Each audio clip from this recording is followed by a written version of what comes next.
দর্শক, আমাদের নিরাপত্তা উপদেষ্টা ডক্টর খলিলুর রহমান আমেরিকা সফর করছেন। গত বুধবারে তিনি আমেরিকায় গিয়েছেন, এই তথ্য আমরা জানি। অন্তত 5 দিনের এই সফর, সেখানে নানা বিষয়ে আলোচনা হওয়ার কথা। বাংলাদেশের ওপরে নতুন করে ভিসার ক্ষেত্রে বন্ডের নীতি অনুসরণ করেছে আমেরিকা।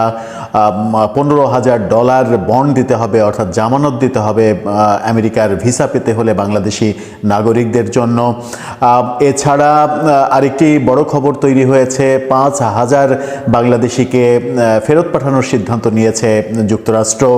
এরকম একটা মুহূর্তে নতুন যে রাষ্ট্রদূত বাংলাদেশে নিযুক্ত, আমেরিকার নতুন রাষ্ট্রদূত, তিনি আসার কথা 12 তারিখে। গতকালকে তার আমেরিকায় তার শপথ অনুষ্ঠান হয়েছে, সেখানেও আমাদের নিরাপত্তা উপদেষ্টার যোগদানের কথা ছিল। সব মিলিয়ে আমাদের নিরাপত্তা উপদেষ্টার সঙ্গে আমেরিকান কর্তৃপক্ষের কি কথা হলো, অনেকে এই আলোচনাও করার চেষ্টা করেন যে বাংলাদেশের নিরাপত্তা উপদেষ্টাকে কিংবা পররাষ্ট্র উপদেষ্টাকে তলব করেছিল যুক্তরাষ্ট্র, ডেকে নিয়েছিল। যদি ডেকে নিয়ে থাকে, তাহলে ডেকে নিয়ে কি কি গান তারা শোনালো, সেই খবরগুলো আদতে গণমাধ্যমে ঠিকমতো আসছে কিনা। যখন বাংলাদেশ সংবাদ সংস্থা বাসস এই খবর গণমাধ্যমকে দিচ্ছে, তখন তো সেটা সরকারেরই প্রতিফলন হবে, সরকারের বক্তব্যেরই প্রতিফলন হবে। সেখান থেকে প্রকৃত তথ্যটা জানা যাবে কিনা। তবুও চলুন গণমাধ্যম কি বলছে, আমাদের নিরাপত্তা উপদেষ্টার কি কথা হলো আমেরিকান কর্তৃপক্ষের সঙ্গে, সেই আলোচনা করে বোঝার চেষ্টা করব এই ভিডিওতে। থাকবেন।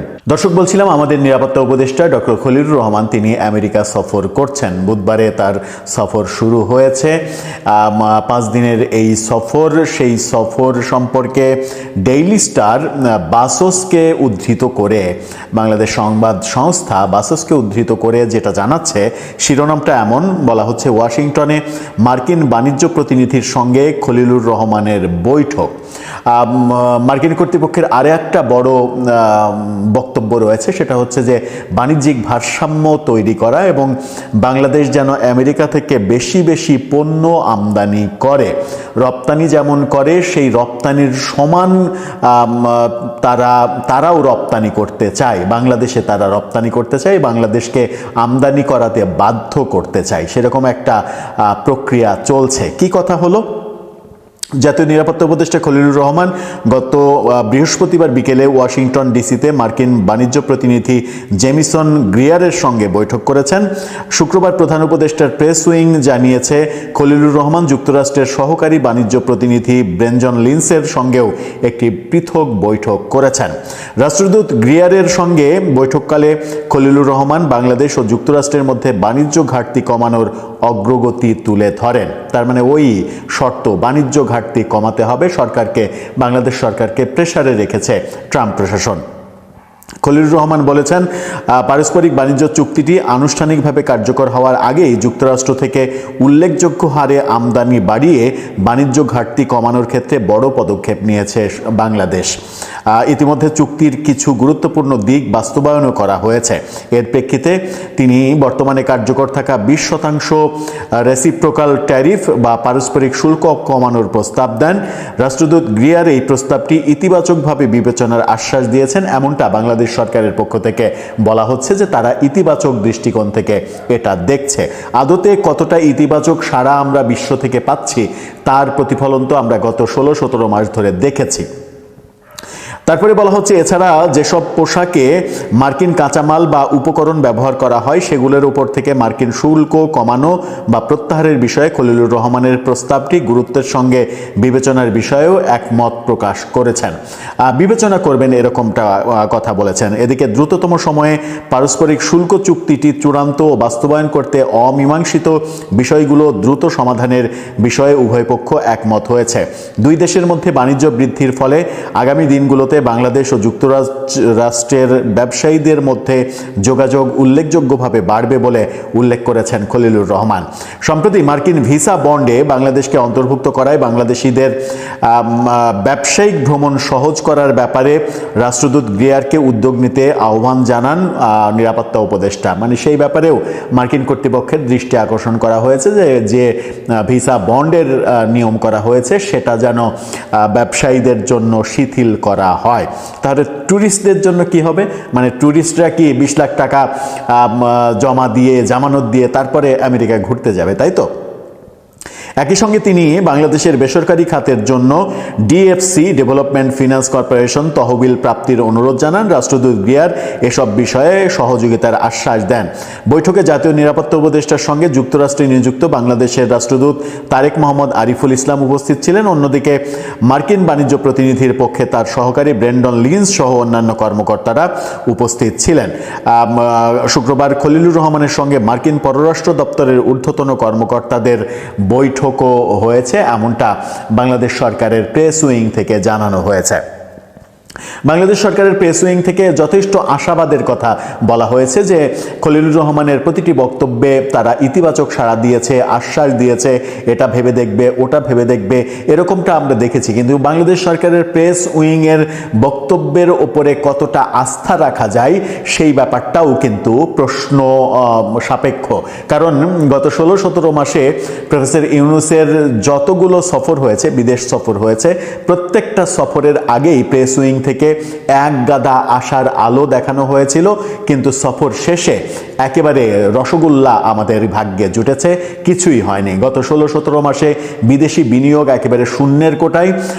ঘটা করে বিনিয়োগ সামিট করা, বিনিয়োগ সম্মেলন, বিনিয়োগ নিয়ে বিডার নতুন একজনকে এনে মানে একেবারে চমক লাগানোর চেষ্টা। তিনি উড়োজাহাজ থেকে লাভ দিচ্ছেন 15-20 হাজার উপর থেকে, 15-20 হাজার ফুট উপর থেকে তিনি লাভ দিচ্ছেন।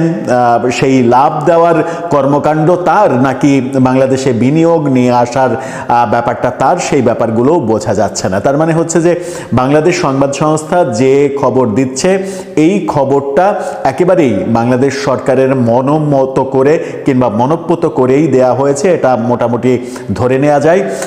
আসল খবর ভেতর থেকে কোনো গণমাধ্যম বের করে আনতে পারে কিনা, মার্কিনীদের সঙ্গে আমাদের সম্পর্ক আদতে কোন জায়গায় গিয়ে ঠেকছে, বাণিজ্য ঘাটতি এটাতে বাধ্য করছে কিনা মার্কিন প্রশাসন, বন্ডের ব্যাপারে তারা বাধ্য করবে কিনা, 5,000 মানুষকে যে বাংলাদেশে ফেরত পাঠানো হচ্ছে সেই ব্যাপারে সরকার তাদের সঙ্গে নেগোসিয়েশনে সফলতার বিন্দুমাত্র কোনো অর্জন করতে পারবে কিনা, অনেকগুলো প্রশ্ন সামনে আসছে। এবং তার চাইতেও বড় প্রশ্ন সামনে বোধহয় দোদুল্যমান হয়ে আছে, সেটা হচ্ছে নতুন রাষ্ট্রদূত আসছেন আগামীকালকেই তার আসার কথা, আগামীকাল কিংবা পরশুই তার আসার কথা। তিনি যখন আসবেন তখন বাংলাদেশে চলমান নির্বাচন প্রক্রিয়াতে আবার নতুন করে মার্কিন হস্তক্ষেপের ব্যাপার আসে কিনা, কারণ অনেক দিন থেকেই মার্কিনীদের সহ বিভিন্ন দেশের বিভিন্ন পক্ষের বিভিন্ন গোষ্ঠীর বিভিন্ন সংস্থার কথাবার্তা আমরা শুনে আসছিলাম যে তারা চাইছিল ইনক্লুসিভ নির্বাচন হতে, সবাইকে নিয়ে নির্বাচন করতে, কিন্তু সেই পথে সরকার হাঁটেনি। আমরা এর আগে আওয়ামী লীগ সরকারকেও দেখেছি বিদেশি কারো কথা শোনেনি, তারা একপাক্ষিক নির্বাচন করেছে এবং সেটাকেই সফল নির্বাচন হিসেবে তারা সামনে আনার চেষ্টা করেছে। ঠিক একই কাজ এখনো হচ্ছে এবং এইভাবেই এই নির্বাচনকে সফল বলার চেষ্টা হয়তো হবে। নির্বাচন কমিশনের একটা উদ্যোগ, এরই মাঝে টিআইবি প্রশ্ন তুলেছে এবং এটার মানে সততা নিয়ে প্রশ্ন তুলেছে। বিদেশি পর্যবেক্ষক যারা, তাদের খরচ বহন করবে নির্বাচন কমিশন এবং বাংলাদেশ সরকার, এই ব্যাপারে টিআইবি বাদ সেধেছে, বলেছে যে এটা নিশ্চিত করেই নির্বাচনের পর্যবেক্ষণকে প্রভাবিত করার একটা প্রক্রিয়া এবং এর মাধ্যমে নির্বাচনের পর্যবেক্ষণ প্রক্রিয়া সততা হারাবে, প্রভাবিত হবে। নির্বাচন কমিশন যেভাবে চাইবে সেভাবে তারা তাদের মতামত দিবে কিংবা দিতে বাধ্য থাকবে কিংবা এক ধরনের ঋণবোধ কাজ করবে। এই ব্যাপারগুলো সামনে তুলে নিয়ে এসেছে যখন টিআইবি, তখন সব দিক থেকেই আমেরিকা কিন্তু আমাদের জন্য একটা বড় মাথা ব্যথার কারণ। এখন দেখা যাক সামনের দিনগুলোতে কি অবস্থা হয়। বর্তমান সরকারের আমলে আমেরিকার সঙ্গে সম্পর্কের ক্ষেত্রে আদৌ কোনো উন্নতি আমরা দেখতে পাই কিনা। আসসালামু আলাইকুম দর্শক, হঠাৎ পর্দার দৃশ্যপটে দুটি নাম সারা দেশে পরিচিত মুখ, ওয়াকিবহাল মহল বা সচেতন মহল ছিলেন। একজন হচ্ছেন অর্থনীতিবিদ রেহমান সোবহান, আরেকজন হচ্ছেন মানবাধিকার কর্মী, সাবেক তত্ত্বাবধায়ক সরকারের সাবেক উপদেষ্টা সুলতানা কামাল। দুজনেই খুব ক্লিন ইমেজের মানুষ, দুজনেই তাদের রাজনীতি না থাকলেও রাজনীতির সংশ্লিষ্টতা আছে। হঠাৎ করে এই দুটি নাম বেশ আলোচনা হচ্ছে। কেন আলোচনা হচ্ছে, কি কারণে আলোচনা হচ্ছে আমি জানি না, আমি একদমই জানি না, তবে আলোচনা হচ্ছে। নিশ্চয়ই সামনে জানবো, তখন আপনাদেরকে জানাবো। দর্শক, আমার এক সাংবাদিক কলিগ প্রশ্ন করেছেন যে খলিলুর রহমানকে ওয়াশিংটনে ডেকে নিয়ে কি বার্তা দিলেন সার্জিয়া গোর এবং পল কাপুর? নতুন কোনো ধামাকা? সেটারই লেজ খুঁজতে খুঁজতে আমরা চেষ্টা করেছি জানার জন্য, এবং সেই জানার কিছুটা আংশিক ধারণা আপনাদেরকে দেওয়ার জন্য এই আলোচনা। সেটা পুরোপুরি 100% ডক্টর মোহাম্মদ ইউনূসের ফেভারে সেটা মনে করার বোধহয় খুব একটা কারণ নেই। এই নির্বাচন আন্তর্জাতিকভাবে গ্রহণযোগ্য হবে কি হবে না, এটা একটা অনেক বড় প্রশ্ন, এবং হওয়ার কথা না। বাংলাদেশে একটা বড় জনগোষ্ঠীকে বাদ দিয়ে কোনো কোনো দেশকে হয়তো খুশি করা যেতে পারে, কিন্তু সম্পূর্ণভাবে সারা বিশ্ব মহলে এটা সমাদৃত নির্বাচন হওয়ার কথা না, কোনোভাবেই কথা না। এবং আমি এখনো সন্দিহান এই নির্বাচনটা আদতে হবে কিনা। আমি অনেকবারই আপনাদেরকে বলছি, আমি অনেক কারণ তুলে ধরার চেষ্টা করেছি যে আমি এই কারণে সন্দিহান নির্বাচনটা আসলে হচ্ছে কিনা। আচ্ছা, রুটিন ওয়ার্ক বা বাংলাদেশের নিরাপত্তা উপদেষ্টা খলিলুর রহমানের আমেরিকা ট্যুর কেন গোপন রাখা হয়েছিল? তারপর যখন মিডিয়া জেনে গেল, তারপর এখন প্রকাশ করা হচ্ছে। এখন এই রুটিন ওয়ার্কে যেগুলো জানা যাচ্ছে সেগুলো হচ্ছে যে ফেব্রুয়ারিতে অবাধ, সুষ্ঠু, গ্রহণযোগ্য নির্বাচনে প্রত্যাশা করে যুক্তরাষ্ট্র বাংলাদেশের গণতান্ত্রিক রূপান্তরের প্রতি দৃঢ় সমর্থন অব্যাহত রাখার অঙ্গীকার করেছে দেশটি। যুক্তরাষ্ট্রের ওয়াশিংটন সফররত জাতীয় নিরাপত্তা উপদেষ্টা খলিলুর রহমানের সঙ্গে আলোচনায় যুক্তরাষ্ট্রের রাজনীতি বিষয়ক আন্ডার সেক্রেটারি অ্যালিসন হুকার এ আশার কথা জানিয়েছেন। খলিলুর রহমান যুক্তরাষ্ট্র থেকে উল্লেখযোগ্য পরিমাণে কৃষি পণ্য আমদানি বাড়ানোর ফলে দুই দেশের মধ্যে বাণিজ্য সম্প্রসারণের সম্ভাবনার কথা তুলে ধরেন। তিনি সাম্প্রতিক ভিসা বন্ডের প্রেক্ষাপটে বাংলাদেশ ব্যবসায়ীদের যুক্তরাষ্ট্রে ভ্রমণ সহজীকরণের জন্য অনুরোধ জানান। কি না করেছে আমেরিকার জন্য! ওই যে বলে না, ভারতকে নাকি সবুজার করে দিয়ে দিয়েছিল শেখ হাসিনা সরকার, তা আদতে সেটা তো কোনো অস্তিত্ব খুঁজে পাওয়া যায়নি। বরঞ্চ আমেরিকাকে উজাড় করে একেবারে নিংটু হয়ে সব দিয়ে দেওয়ার উপক্রম এই বর্তমান ডক্টর ইউনূস সরকারের সময়। আমেরিকার মানুষ এত দিয়ে দেওয়ার পরেও আমেরিকার মন পেল না বেচারা। এই ভিসা বন্ড চালু হয়েছে। সম্ভব হলে স্বল্পমেয়াদী ব্যবসায়িক B1 ভিসার ক্ষেত্রে বাংলাদেশি ব্যবসায়ীদের ভিসা বন্ড থেকে অব্যাহতি দেওয়ার বিষয়টি বিবেচনার আহ্বান জানান।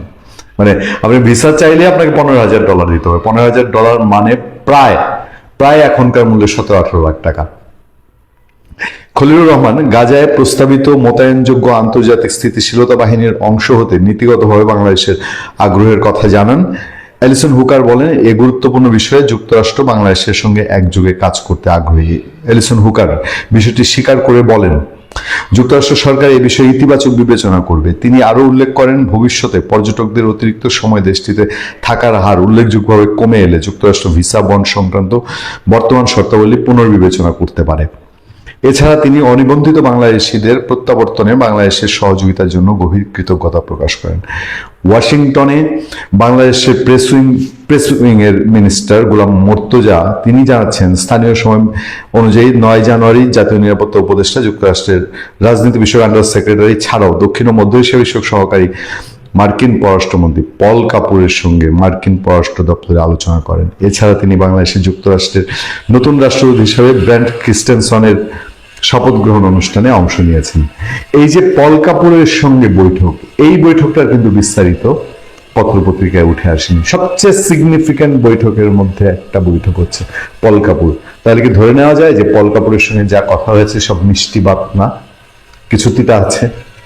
আচ্ছা, ওয়াশিংটন বাংলাদেশ সূত্র জানায়, যুক্তরাষ্ট্রের রাজনীতি বিষয়ক আন্ডার সেক্রেটারি দক্ষিণ মধ্য এশিয়া বিষয়ক সহকারী পররাষ্ট্রমন্ত্রীর সঙ্গে জাতীয় নিরাপত্তা উপদেষ্টা আলোচনায় আসন্ন নির্বাচন, দুই দেশের অর্থনৈতিক ও বাণিজ্য সম্পর্ক, রোহিঙ্গা ইস্যু ও আঞ্চলিক প্রসঙ্গ এসেছে। মানে সাবজেক্টটা বলা হচ্ছে, কিন্তু নির্বাচন নিয়ে তার নিশ্চয়ই হ্যাঁ যান, সমস্ত সমর্থন দিচ্ছি, নির্বাচনটা যেভাবে আপনারা করতেছেন সেইভাবেই আপনাদের মর্জি মতো করেন। আদৌ কি পল কাপুর শুধু এসব কথা বলেছেন?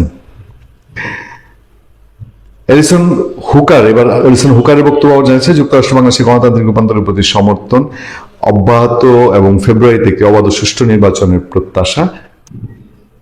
ইন্টারেস্টিং হলো, বাংলাদেশের পত্রপত্রিকায় যে সংবাদগুলো দেয়া হয় সেগুলোতে এই যে পল কাপুরের বৈঠক সেইটা সম্পর্কে অত বেশি আসে না।